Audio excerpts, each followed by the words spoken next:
आता पुढची बातमी. वसंतदादा पाटील यांची आठवण सांगताना शरद पवारांनी त्यांचं सरकार कसं पाडलं याचा किस्सा सांगितला.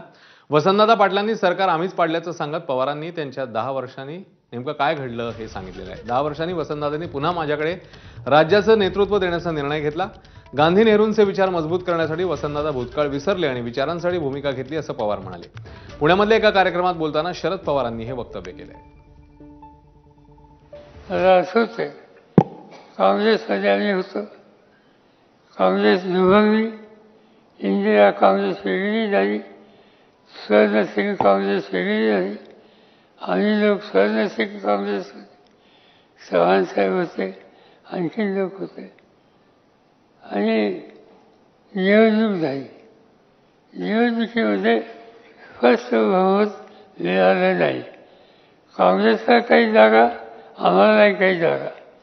आणि शेवटी आम्ही एकत्र आलो आणि दादांना मुख्यमंत्री केला.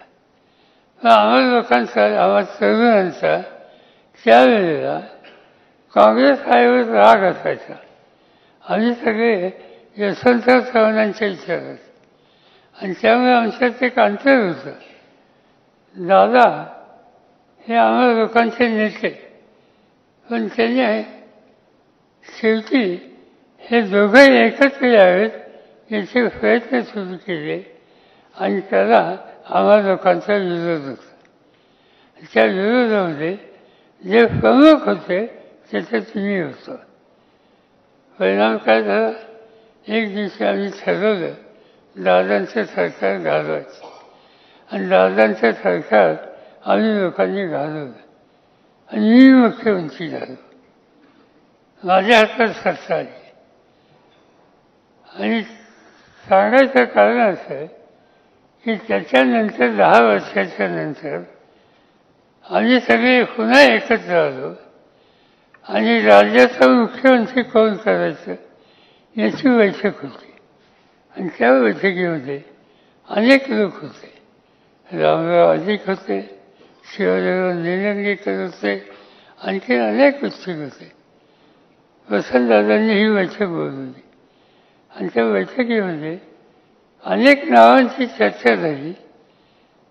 दादांनी सांगितलं की आता बाकी कुणाच्या नावाची चर्चा नाही. आज पुन्हा एकदा पक्ष सावरायचा आहे, आणि पक्ष सावरायचा असेल तर पक्षाचं नेतृत्व सरसकट द्यायचं, हा निकाल त्यांनी त्या ठिकाणी. ज्या व्यक्तीचं सरकार मी पाडलं ती व्यक्ती पुन्हा गांधी नेहरूचा विचार मजबूत करायचा असेल तर त्यांनी काय केलं, ती गोष्ट विसरून मोठ्या अंतःकरणाने पुन्हा एकत्र करण्याची भूमिका मानणारं असं हे नेतृत्व त्या काळात काँग्रेसने नेहमी होतं.